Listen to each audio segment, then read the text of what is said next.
برادران ملت اسلامی، السلام علیکم ورحمۃ اللہ وبرکاتہ۔ الحمد للہ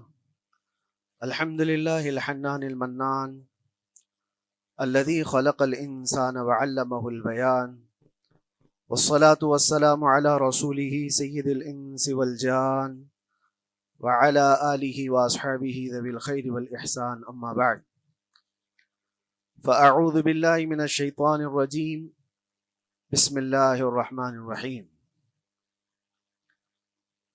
وَأَمَّا بِنِعْمَةِ رَبِّكَ فَحَدِّثْ، صدق اللہ مولانا العظیم۔ بارگاہ رسالت معاذ صلی اللہ علیہ وسلم میں درود پاک کا ہدیہ پیش کریں۔ اللہم صلی علی سیدنا و مولانا محمد معدن الجود والکرم وآلہ واصحابہ الکرام وابنہ الکریم وبارک وسلم صلاۃ دائمۃ سرمدا ابدا۔ قرآن عظیم میں اللہ رب العزت ارشاد فرماتا ہے، وَقَلِيلٌ مِّنْ عِبَادِيَ الشَّكُورُ، میرے بندوں میں شکر کرنے والے بہت کم ہیں۔ اور یہ بات صحیح ہے کہ بندے پر بے شمار نعمتیں اللہ تعالیٰ عطا کیا ہے، بے شمار ہیں۔ وَإِن تَعُدُّوا نِعْمَتَ اللَّهِ لَا تُحْصُوهَا، اگر تم اللہ کی نعمتوں کو گننا چاہو گے تو شمار نہیں کر سکو گے۔ شیخ سعدی رحمۃ اللہ تعالی علیہ فرماتے ہیں کہ تمہارا ایک سانس لینا بھی نعمت ہے، سانس کا باہر نکالنا بھی نعمت ہے، اور اگر صرف سانسوں کی نعمتوں کا شکر ادا کرنے پر بندہ بیٹھ جائے تو پوری عمر اس کی تمام ہو جائے۔ باقی نعمتوں کا کیا ہے؟ بے شمار نعمتوں سے نوازا ہے اللہ تعالیٰ نے، لیکن انسان کی فطرت میں یہ بھی ہے کہ کبھی ایک چیز کی کمی محسوس ہوتی ہے تو وہ واویلا مچاتا ہے، بہت شور کرتا ہے کہ مجھے یہ تکلیف ہوئی، وہ تکلیف ہوئی۔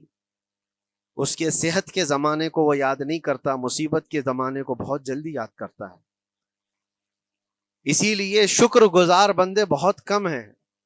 عادت یہ ڈال لیں، جب مصیبت آئے، کوئی تکلیف آئے، تو ہمارے اندر یہ احساس پیدا ہو جائے کہ میرے گناہ اس سے بھی بڑی مصیبت کے لائق تھے، اللہ نے کم مصیبت عطا کی۔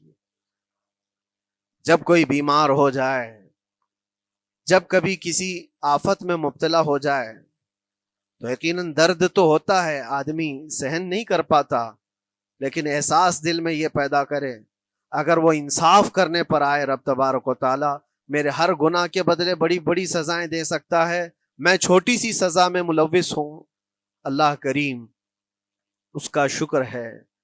اسی طرح سے میرے عزیزو، ایک بات میں آپ کو بتاتا ہوں، خاص طور پر ہمارے قید کے زمانے میں بہت سارے ایسے قیدی جیل کے اندر جانے کے بعد ان کے حالات ایسے ہو جاتے ہیں، وہ نا امید اور مایوس ہو کر کفریہ جملے بکنے لگ جاتے ہیں۔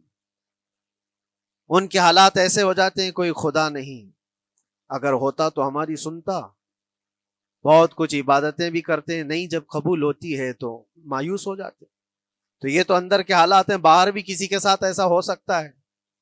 میں تو 10 سال سے دعا کر رہا ہوں، اولاد ہی نہیں ہوئی، کوئی یہ کہتا ہے۔ شادی ہو گئی، 10 سال ہو گئے، بچے نہیں ہو رہے ہیں۔ کوئی یہ کہتا ہے کہ میری بیٹی کا رشتہ ہی نہیں ہو رہا، ہر وظیفہ کر لیا، ہر دعا کر لیا، پھر یہاں سے نا امیدی، نا شکری۔ یہ جملے انسان کو کہاں تک پہنچا دیتے ہیں۔ ایک بات میں آپ کو بتاؤں، مولا علی کرم اللہ وجہہ الکریم کی یہ حکمت بھری بات ہے، ارشاد فرماتے ہیں جب کبھی مصیبت آئے اللہ کی طرف سے تو یہ امتحان ہے یا سزا ہے، کیسے پتا چلے؟ ظاہر سی بات ہے، ہر کوئی یہ کہتا ہے یہ تو اللہ کی طرف سے امتحان ہے، آزمائش۔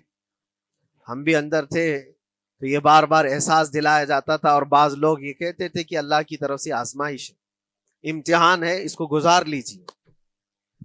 بعض مرتبہ امتحان ہے اور بعض موقعوں پر سزا ہے، اور سزا کب ہے اور امتحان کب ہے یہ کیسے پتا چلے؟ بہت بڑا فارمولہ ہے۔ مولا علی کرم اللہ وجہ الکریم فرماتے ہیں جب کبھی تم پر کوئی مصیبت آئے تو یہ دیکھ لینا ان مصیبتوں کے دن میں تم اگر اللہ سے زیادہ قریب ہو گئے ہو، دعا زیادہ کرنے لگ گئے ہو، وظیفے زیادہ کرنے لگ گئے ہو، تو اس کا مطلب ہے کہ اللہ تعالیٰ تم کو امتحان میں رکھا ہے۔ اور اگر مصیبتوں کے آنے کے بعد بندہ دور ہو جاتا ہے اللہ سے، پھر وہ بپھر جاتا ہے، گناہ زیادہ کرنے لگتا ہے، تو سمجھ لو یہ سزا میں ملوث ہے۔ اب سب کی زندگی میں یہ مصیبتیں جب آتی ہیں تو خود اپنے آپ کو ریئلائز کرے، احساس کر کے دیکھے کہ مصیبت آئی ہے تو میرے ہاتھ میں تسبیح آ گئی یا پھر گالی گلوچ، مصیبت یا آفت آئی ہے میرے گھر پر تو میں عبادت اور نماز کی طرف زیادہ جا رہا ہوں یا پھر عیش و عشرت کی طرف زیادہ جا رہا ہوں، تو تمہیں خود پتا چل جائے گا کہ تم اللہ کی طرف سے امتحان میں ہو یا پھر سزا میں ہو۔ میرے عزیزوں، بہت مقامات ایسے ہیں جہاں پر بظاہر مصیبت کی حکمت ہمیں نہیں معلوم ہوتی کہ کیوں آئی یہ مصیبت، کیوں دی گئی ہے ہمیں ایسی تکلیف۔ اسی کا نام تقدیر ہے کہ اللہ تعالیٰ کے لکھے ہوئے پر راضی رہنا یہ مومن کی شان ہے۔ مومن کو ہمہ وقت اللہ تبارک و تعالیٰ کی طرف سے لکھی ہوئی اس تقدیر پر راضی رہنا ہے۔ آپ کو میں ایک بات بتا دوں، حضرت ابو جندل ایک صحابی ہیں، مکہ مکرمہ میں ایمان لائے، رسول پاک صلی اللہ تعالیٰ علیہ وسلم جب ابھی مکہ میں تھے، اس وقت غریب صحابہ کو کفار مکہ، مشرکین مکہ کس طرح سے پکڑ کر مارتے تھے، کیسے کیسی سزائیں دیا کرتے تھے۔ اسی اسنا میں اللہ کے نبی صلی اللہ علیہ وسلم ہجرت کر کے مدینہ تشریف لے گئے، لیکن جو ابو جندل تھے یہ قید میں تھے، قید میں تھے، ان کا باپ خود ان کو قید میں رکھا ہوا تھا، اور ایسی قید کہ زنجیریں بندھی ہوئی رہتی تھی، مسلسل کئی سال گزر گئے۔ حضور پاک صلی اللہ تعالیٰ علیہ وسلم کی ہجرت کے 6 سال گزر جانے کے بعد 7واں سال تھا جب آپ کو بتاؤں حدیبیہ کا وہ منظر پیش آیا جس کو صلح حدیبیہ کہا جاتا ہے۔ تقریباً 1400 صحابہ کے ساتھ رسول کریم صلی اللہ تعالیٰ علیہ وسلم عمرہ کرنے کے لیے آئے، لیکن اس وقت مکہ کے کفار و مشرکین مکہ سے تقریباً 35 کلومیٹر باہر دور آپ کا راستہ روک لیا، کہا ہم آپ کو عمرہ کرنے نہیں دیں گے، آپ کے اصحاب کو، آپ کے صحابہ کو ہم مکہ میں انٹر ہونے نہیں دیں گے۔ جنگ جیسی نوبت آ گئی تھی، لیکن حضور پاک صلی اللہ تعالیٰ علیہ وسلم اور صحابہ احرام پہن کر کے عمرہ کرنے کے لیے آئے، تو پھر درمیانی راستہ یہ اختیار کیا گیا۔ حضور پاک صلی اللہ علیہ وسلم نے فرمایا کہ ہم صلح کر لیتے ہیں، کچھ ایگریمنٹ ہو جائے ہمارے اور تمہارے درمیان، جنگ نہیں کریں گے، آج سے جنگ بندی ہو جائے۔ تو کفار مکہ اس بات پر راضی ہوئے، اور اس کے بعد صلح، جس کو کہتے ہیں صلح حدیبیہ، یہ بہت مشہور ہے، صلح حدیبیہ ہوئی، اس میں سارے پوائنٹس جو لکھے گئے تھے ایگریمنٹ کے اندر وہ سب مکہ والوں کی حمایت میں زیادہ تھے، دبا کر کے انہوں نے صلح کی تھی اس طرح سے ان کے الزام کے مطابق، یعنی اگر کوئی مکہ سے بھاگ کر مدینے جائے تو انہوں نے ایگریمنٹ میں لکھایا تھا کہ آپ کو وہ شخص ہمیں واپس کرنا پڑے گا، اور اگر مدینے سے کوئی بھاگ کر ہمارے پاس آئے تو ہم اس کو اپنے پاس رکھیں گے، ہم باہر واپس نہیں بھیجیں گے۔ تمہارا کوئی آدمی ہمارے پاس آ گیا بھاگ کر کے، یا ہمارا ہی وہاں رہنے والا کوئی آدمی آ گیا آپ کی امان سے نکل کر کے، تو ہم اس کو اپنے پاس رکھیں گے۔ ایسی بہت ساری شرطیں تھیں، میں کیوں کہہ رہا ہوں یہ بات سن لیجیے۔ یہ صلح حدیبیہ ہو گئی، ایگریمنٹ ابھی لکھا جانا تھا، وہ ابو جندل صحابی جو کئی سالوں سے مکہ میں قید میں تھے، زنجیریں توڑ کر کے وہ باہر نکل آئے، اور جب ان کو یہ خبر ملی کہ مکہ سے 35 کلومیٹر دور اللہ کے نبی صلی اللہ تعالیٰ علیہ وسلم اپنے صحابہ کے ساتھ پڑاؤ ڈالے ہوئے ہیں اور تشریف لانے والے ہیں، کسی طرح بچ بچاتے ہوئے وہ وہاں پہنچ گئے حدیبیہ کے مقام پر۔ جیسے ہی وہ پہنچے صحابہ میں ایک شور ہو گیا، صحابہ جانتے تھے کہ کتنے سالوں سے ابو جندل قید میں ہے، طرح طرح کی اذیتیں اٹھاتا ہے، بہت مصیبتیں اٹھائی ہیں ابو جندل۔ دیکھا ان کے جسم پر پورے زخموں کے نشان تھے، ہاتھوں اور پیروں میں زنجیریں لٹکی ہوئی تھیں۔ وہ اسی حالت میں صحابہ کے پاس آ گئے، صحابہ سب نے سینے سے سینہ لگایا، استقبال کیا، ابو جندل تم آ گئے ہمارے پاس، آ گئے۔ اب بات سنو، بڑی حیرت کی ہے، ایگریمنٹ لکھا جا رہا تھا اور ابو جندل مکہ سے فرار ہو کر کے آئے تھے۔ ابو جندل کا جو باپ ہے اور دوسرے جو رئیس مکہ کے تھے، قریش کے سردار، سبوں نے ہاتھ روک لیا اور کہا ہمارا ایک آدمی بھاگ کر آپ کے پاس آیا ہے، ایگریمنٹ کے مطابق اس کو آپ ہمیں واپس کرنا ہوگا، واپس لوٹانا ہوگا۔ مکہ میں رہنے والا شخص آپ کے پاس آیا ہے، وہ ہمارا قیدی ہے۔ حضور پاک صلی اللہ تعالی علیہ وسلم نے فرمایا ابھی تو لکھا نہیں گیا، اس سے پہلے وہ آیا ہے، چھوڑ دو اس کو، اس کے بعد جو بھی ہوگا اس پر عمل کریں گے۔ مکہ والوں نے کہا نہیں، ہم نہیں مانتے اس چیز کو۔ حضور پاک صلی اللہ تعالی علیہ وسلم نے یہاں تک فرمایا اس ایک شخص کو میری ضمانت میں دے دو، باقی تمہاری ساری شرطیں منظور کر لی جائیں گی۔ وہ رحمت للعالمین، نبی اکرم صلی اللہ تعالی علیہ وسلم اپنے غلاموں پر رحم کیسے نہ کریں؟ جب ان حالات میں دیکھا ابو جندل کو تو صحابہ بھی حضور کے پاس آئے اور کہا یا رسول اللہ صلی اللہ علیہ وسلم صلح کیوں کر رہے ہیں ان کے ساتھ؟ جنگ کریں گے ہم ان کو، ہم نے بدر میں، احد میں، خندق میں ان کے ساتھ جو مقابلے کی ہمیں تجربہ ہے، ہم ان کے پرخچے اڑا دیں گے، آپ اجازت دیں ہم جنگ کریں گے۔ اللہ کے نبی فرماتے ہیں میں جو دیکھ رہا ہوں وہ تم نہیں دیکھ رہے ہو، اللہ کا حکم نہیں ہے جنگ کرنے کا، صلح ہے۔ صلح ہو گئی، لکھا جا رہا تھا، اور یہ ابو جندل آئے۔ اب جب حضور پاک صلی اللہ تعالی علیہ وسلم نے فرمایا ٹھیک ہے، ایگریمنٹ کے مطابق ابو جندل کو مکہ واپس بھیجنا پڑے گا، اتنا فرمایا تھا حضور نے، ابو جندل دھاڑے مار مار کر رونے لگے اور صحابہ کو جا کر کے اپنے زخم دکھانے لگے کہ دیکھو مجھے واپس بھیجا جا رہا ہے، مجھے واپس بھیجا جا رہا ہے۔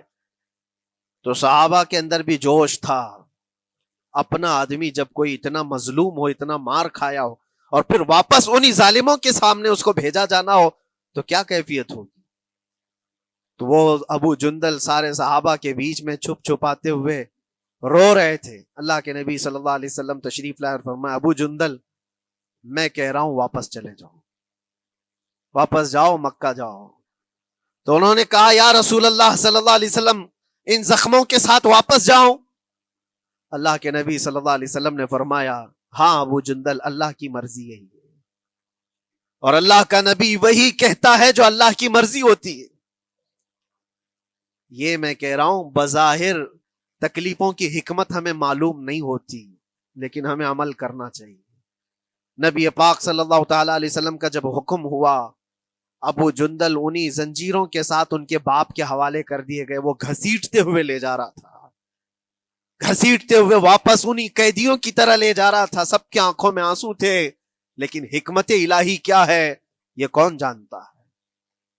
بظاہر اللہ تبارک و تعالیٰ کی طرف سے یہ دی ہوئی آزمائشیں، یہ تکلیفیں، اس کی حکمت وہ بہتر جانتا ہے۔ جب ابو جندل کو واپس کیا گیا، ایک سوال اٹھتا ہے میرے عزیزو، یہ میں قید کی حالت میں رہ کر کے ایک شخص نے مجھ سے سوال کیا تھا، آپ تو اللہ کے نبی صلی اللہ تعالی علیہ وسلم کی ناموس کی بات کرتے ہو، حضور کی محبت کی بات کرتے ہو، ان کے عشق کی بات کرتے ہو، اور یہ بھی کہتے ہو کہ نبی پاک صلی اللہ تعالی علیہ وسلم دستگیری کرتے ہیں، اپنے غلاموں کی مدد کرتے ہیں، تو اتنے دنوں سے کیا آپ نے حضور کو نہیں پکارا؟ کیا رسول پاک صلی اللہ تعالی علیہ وسلم سے محبت اور عشق کی بات کے بعد آپ نے بھیک نہیں مانگی؟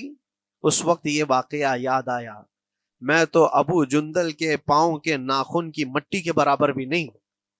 وہ صحابی رسول تقریباً ان کے متعلق کہا گیا ہے 6 سے 8 سال تک وہ ان کی قید میں رہے، تو کیا رسول پاک صلی اللہ علیہ وسلم کو خبر نہیں تھی؟ خبر تھی، لیکن ہوتا ایسا ہے کہ جو جتنی محبت کرتا ہے اتنے ہی امتحانوں سے گزارا بھی جاتا ہے، اس کو امتحان دینے پڑتے ہیں۔ اسی لیے بار بار میں یہ بات کہتا ہوں، حضور پاک صلی اللہ تعالی علیہ وسلم کی ناموس کی بات کرنا، عظمت رسالت کی بات کرنا، یہ حلوے پراٹھے کھانے کا نام نہیں ہے، یہ شہادت گہے الفت میں ہے قدم رکھنا۔ لوگ آسان سمجھتے ہیں مسلمان ہونا، حضور پاک صلی اللہ تعالی علیہ وسلم کی شریعت طاہرہ کو بچانے کے لیے ہی تو، حضور کی ناموس کی حفاظت کے لیے ہی تو مولا امام حسین نے اپنی گردن دے دی، اپنے بچوں کی قربانی دے دی، اپنا عیش آرام سب تیاگ دیا۔ یہ ساری قربانیوں کے بعد ہی اس امتحان سے بندہ نکلتا ہے۔ وہ امام احمد بن حنبل جن کے سینے میں 5 لاکھ حدیثیں محفوظ تھیں، رسول پاک صلی اللہ علیہ وسلم کی 5 لاکھ حدیثوں کے حافظ، لیکن بغداد کے ظالم حکمرانوں نے ان کو ننگی پیٹھ پر کوڑے مارے ہیں، پہلی مرتبہ 100 کوڑے، دوسری مرتبہ پھر 100 کوڑے، تیسری مرتبہ پھر 100 کوڑے، اتنے میں تو آدمی مر جاتا ہے۔ امام احمد بن حنبل کی پیٹھ جھک گئی تھی۔ میرے عزیزو، یہی ہے جس کو ہم کہہ رہے شہادت گہے الفت میں ہے قدم رکھنا۔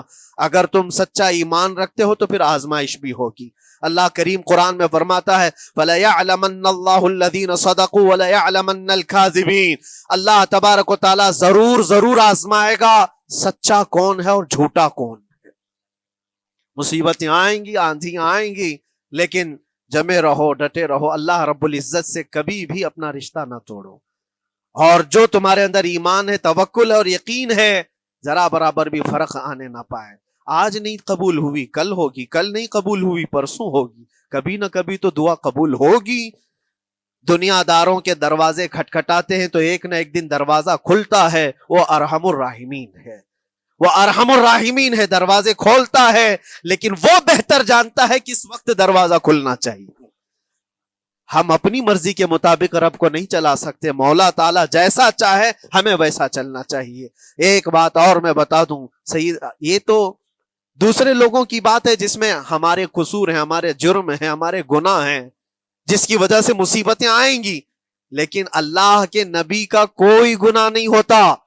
جو نبی ہوتے ہیں وہ معصوم ہوتے ہیں۔ سیدنا یوسف علیہ الصلوۃ والتسلیم اللہ کے نبی، اللہ کے نبی ابراہیم علیہ السلام کے بیٹے اسحاق علیہ السلام، اسحاق علیہ السلام کے بیٹے یعقوب علیہ السلام، یعقوب علیہ السلام کے بیٹے یوسف علیہ السلام، جن کی نسل میں انبیاء کرام، جو پورا خاندان نبوت کا ہے، وہ یوسف علیہ السلام کن کن مقامات سے گزارے گئے۔ پہلے بھائیوں نے کنویں میں پھینک دیا، اور اس کے بعد اس زہریلے کنویں سے وہ نکالے گئے۔ جنگل میں کوئی نہیں تھا جب ان کے بھائیوں نے کنویں میں پھینکا تھا۔ اس وقت ایک قافلہ جا رہا تھا، انہوں نے ڈول ڈال کر کے نکال لیا اور پھر لے کر کے گئے۔ یہاں سے کنویں سے تو نکالے، لیکن آگے کی زندگی کیا ہے؟ مصر کے بازار میں لے جا کر قافلے والوں نے بیچ دیا۔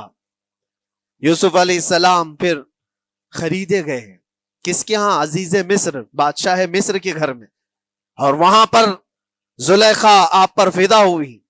پھر آپ پر الزام بھی لگایا گیا، اور اس الزام کی بنیاد پر آپ کو جیل بھیجا گیا۔ اللہ کے نبی کے دامن پر پیوند تو ہو سکتا ہے، دھبا نہیں ہوتا۔ کسی گناہ کا تصور بھی وہ نہیں کرتے، وہ معصوم ہوتے ہیں، لیکن بغیر کسی قصور کے، بغیر کسی جرم کے آپ کو جیل بھیجا گیا۔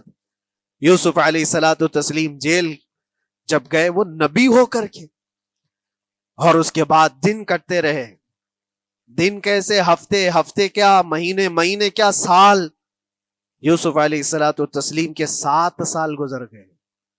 جب کبھی کسی انوسینٹ کو، بے قصور آدمی کو تکلیف دی جاتی ہے تو اس کو احساس زیادہ ہوتا ہے، اور جرم کی وجہ سے جب کوئی تکلیف میں آتا ہے تو کمپرومائز کر لیتا ہے، میں ایسا غلطی کیا تھا، مجھے یہ جھیلنا پڑ رہا ہے۔ لیکن جس کا جرم ہی نہیں، نہ کردہ گناہ کی سزا جب دی جاتی ہے، بندہ بہت بکھر جاتا ہے، ٹوٹ جاتا ہے۔ لیکن وہ اللہ کے نبی تھے، توکل کیسا تھا، یقین کیسا تھا، صبر کے ساتھ نکالے۔ لیکن ایک بہت پیاری بات ہمیں ملتی ہے میرے عزیزوں، وہاں قیدی اور بھی تھے، اور یوسف علیہ السلام کو اللہ تعالیٰ نے ایک معجزہ عطا کیا تھا۔ وہ خوابوں کی تعبیر سچی سچی بتاتے تھے۔ خواب کی تعبیر ہوا کرتی ہے، جو بھی خواب دیکھتا ہے آدمی، اس میں اشارہ ہوتا ہے اللہ کی طرف سے۔ تو 2 قیدیوں نے خواب دیکھا تھا، یہ قرآن پاک کے سورہ یوسف میں پورا موجود ہے، 12ویں پارے میں۔ 2 قیدیوں نے خواب دیکھا، اپنا اپنا خواب انہوں نے بیان کیا یوسف علیہ السلام کو۔ ایک قیدی نے دیکھا کہ وہ سر پر روٹیاں رکھ کر کے لے جا رہا ہے اور پرندے نوچ نوچ کر کھا رہے ہیں۔ دوسرے نے دیکھا کہ وہ انگوروں کو نچوڑ کر کے اس کے رس پی رہا ہے۔ تو انہوں نے بتایا یوسف علیہ السلام کے پاس، ایسا ایسا ہم نے خواب دیکھا ہے، اس کی تعبیر کیا ہو سکتی ہے؟ سیدنا یوسف علیہ السلام فرماتے ہیں، میں دونوں کے خواب کی تعبیر بتاؤں گا، لیکن اس میں سے ایک بندہ، اس سے آپ نے کہا تو وعدہ کر کے میرا بھی کام کرے گا، میرا بھی ایک کام ہے، تو کرے گا۔ 7 سال گزر گئے تھے، جو بادشاہ مصر تھا وہ بھی بدل چکا تھا، جس نے قید میں ڈالا تھا وہ ختم ہو گیا، دوسرا آیا، تیسرا آیا، جو بھی آیا، لیکن حکومت بدلی ہوئی تھی۔ تو خواب کی تعبیر بتانے سے پہلے ایک قیدی سے یوسف علیہ السلام نے کہا کہ میرا کام تو کرے گا؟ اس نے کہا ہاں، آپ جو کہیں گے میں کروں گا۔ تو سنو، تعبیر یہ ہے، جس کے سر پر روٹیاں رکھی ہوئی اور کوے کھا رہے تھے یا پرندے کھا رہے تھے، اس کی تعبیر یہ ہے کہ عنقریب تجھ کو موت کی سزا سنائی جائے گی۔ وہ غمگین تھا۔ دوسرے سے کہا تو انگور کے رس نچوڑ کر پی رہا تھا، تیرے خواب کی تعبیر یہ ہے کہ عنقریب تجھ کو رہا کر دیا جائے گا۔ تو آزاد ہوگا، اور تجھ سے ہی میرا کام یہ ہے کہ آزاد ہو کر جائے گا تو تو موجودہ وقت کے جو بادشاہ ہے، شاید اس کی فوج میں شامل ہو جائے یا اس کے سپاہیوں میں وزیروں میں، تو میری یہ بات اس تک پہنچا دینا، پچھلے 7 سالوں سے بے گناہ بے قصور ایک قیدی اندر ہے، اس کو آزاد کر دیا جائے، اس کو آزاد کر دیا جائے۔ اس نے کہا بالکل، اگر میں چھوٹا تو آپ کا ایک کام ضرور کروں گا۔ سنیے بات، چند دن نہیں گزرے تھے کہ اس ایک قیدی کو موت کی سزا ہو گئی، اس کو موت کی سزا سنائی گئی اور پھانسی ہو گئی۔ دوسرا یہ جو قیدی جس کو آپ نے رہائی کی خوشخبری دی تھی، اس کی بھی رہائی کی خوشخبری آ گئی، وہ آزاد ہو گیا۔ لیکن قرآن پاک میں ہے، آزاد ہو کر جب جاتا ہے آدمی تو پچھلا بھول جاتا ہے۔ اکثر ایسا ہی ہوتا ہے، کیا جیل کے دوست کون تھے کیا تھے کچھ پتا نہیں، اور آدمی تو یہ سوچتا ہے دوبارہ کبھی ادھر کے دروازے کو بھی نہ دیکھو، آیا اور بھول گیا۔ یوسف علیہ السلام نے جو کام دیا تھا وہ بھول گیا، یہاں تک کہ قرآن میں اللہ فرماتا کئی سال گزر گئے، 1-2 دن نہیں، سالوں گزر گئے، اور وہ بادشاہ کی فوج میں شامل تھا یا بادشاہ کے مصاحبین میں شامل تھا، قریبی لوگوں میں۔ ایک زمانے کے بعد مدت ہوئی، اور اس وقت سوچیے آپ کتنا وقت حضرت یوسف علیہ السلام نے کاٹا ہوگا۔ ایک دن آپ بے اختیار رو پڑے اللہ کی بارگاہ میں۔ یہ میں آپ کو بتا رہا ہوں، کبھی کبھار انسانی فطرت کا تقاضا ہے، اللہ تبارک و تعالیٰ کی بارگاہ میں رو پڑے اور کہا اے رب العالمین، اے ارحم الراحمین، یہ دن کب ختم ہوں گے؟ یہ جس طرح سے مجھے جیل کی سلاخوں کے پیچھے بند کیا گیا ہے، ان مصیبتوں سے کب آزادی ہوگی میرے مولا یا ارحم الراحمین؟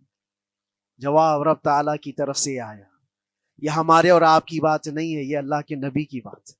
اب سنو، یوسف علیہ السلام کو جواب آیا، اے یوسف، جب تجھے جیل سے نکلنا ہی تھا، تجھے باہر جانا ہی تھا، تو دنیا کے بادشاہ کے پاس سامنے کیوں ریکویسٹ رکھا، میرے سامنے رکھ دیا ہوتا۔ اللہ اکبر، یہ توکل کا اعلیٰ درجہ ہے۔ اتنی مصیبتوں کے بعد بھی تم نے اس سپاہی کو کیوں اپنا قاصد بنا کر بادشاہ کے سامنے بھیجا کہ میری آزادی ہو جائے؟ یوسف علیہ السلام بہت روئے، سجدے میں گر کر کے مولا مجھے معاف کر دے، اور میرے ہر شے کا تو مالک ہے، اب میں زندگی بھر قید میں رہوں یا آزاد رہوں یہ تیری مرضی پر ہے۔ میرے عزیزو، پھر یوسف علیہ السلام کے ساتھ کیا ہوا؟ بادشاہ نے خود ایک خواب دیکھا اور وہ پریشان تھا، خوابوں کی تعبیر کوئی بتا نہیں رہا تھا۔ تب اس قیدی کو چھوٹے ہوئے کو یاد آئی بات کہ جیل میں ایک آدمی ہے جو سچی تعبیر بتاتا ہے۔